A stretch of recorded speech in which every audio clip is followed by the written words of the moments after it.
Hey everyone, welcome back to Corporate Decoder, the place where we decode the fine print so you don't have to. And this month, Micropolis Holding Company might just be giving us a little peek behind the curtain on how they are doing. Let's dive right into the latest report and see what the numbers are telling us about Micropolis Holding Company for the first half of 2025. Alright, folks, this document is all about Micropolis Holdings giving us an update on their financial health for the first 6 months of the year up to the 30th of June 2025. Think of it like a mid-year checkup for the company. They are telling us how much money they made and how much it cost them to make it. Now, right off the bat, Micropolis is telling us they are a foreign private issuer, meaning they are based outside the United States, but still need to report to the US Securities and Exchange Commission, or CF. They are filing this report because they are choosing to file their annual reports on what is called Form 20-F, which is pretty standard for companies like them. The real meat of this report is in the attached financial results.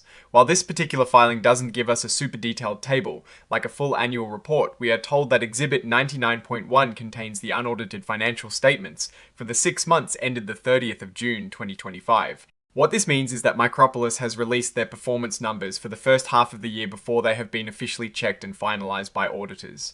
It gives us an early look. We are looking for things like their revenues or the money coming in and their net income, or how much profit they ended up with after all expenses. We also want to see how these numbers compare to the same period last year to understand if they're growing, shrinking, or staying about the same.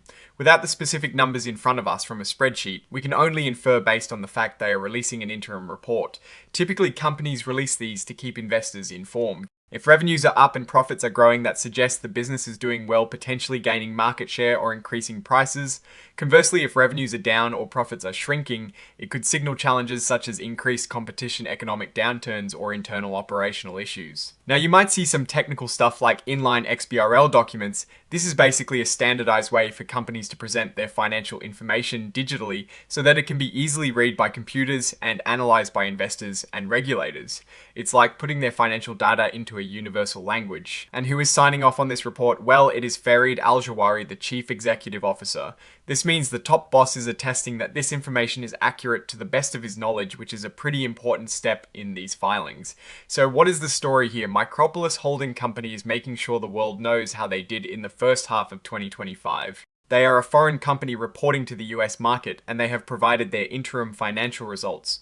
We do not have the specific numbers to dissect here, but the act of releasing them and the attestation by the CEO suggests they are adhering to disclosure requirements and providing an update to stakeholders. Looking at this filing in a broader sense, Micropolis is operating in a global marketplace as indicated by their UAE address.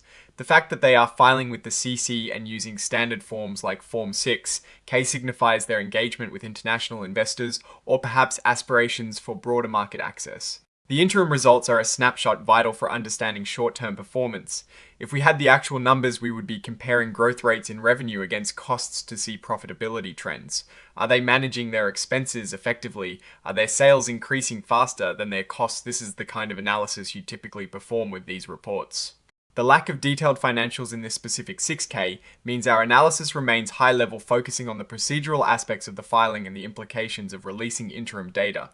Ultimately, Micropolis Holding Company appears to be functioning as a reporting entity in the financial world. They are providing updates as required by regulatory bodies. The key takeaway for any investor would be to seek out the actual financial statement detailed within Exhibit 99.1 to perform a deep dive into their revenue, expenses, profit margins, and any changes from prior periods. Without those specifics, it's hard to say much about their business direction or competitive position.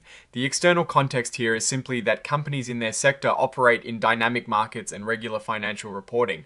Like, this is crucial for transparency and investor confidence. So what is my take based on what we have here? Well, the company is doing what it is supposed to do by filing its reports.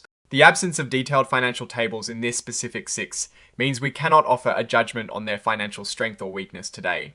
However, the fact it's an interim report is a good sign that they are keeping investors in the loop. The main risk or opportunity lies entirely within the unattached financial results themselves. Are they showing robust growth or struggling to keep up? This is the story we are missing. A clear conclusion is that this filing is a signal to look for more detailed information. Alright, that is our quick spin through the Micropolis Holding Company Form 6. What do you think about interim financial reports and how important are they to you? Let me know your thoughts in the comments below. If you found this breakdown even a little bit helpful, please hit that like button. It really helps us out, and subscribe for more corporate document deep dives. And don't forget to join our Discord community, linked in the description for even more discussions. Thanks for watching. See you next time.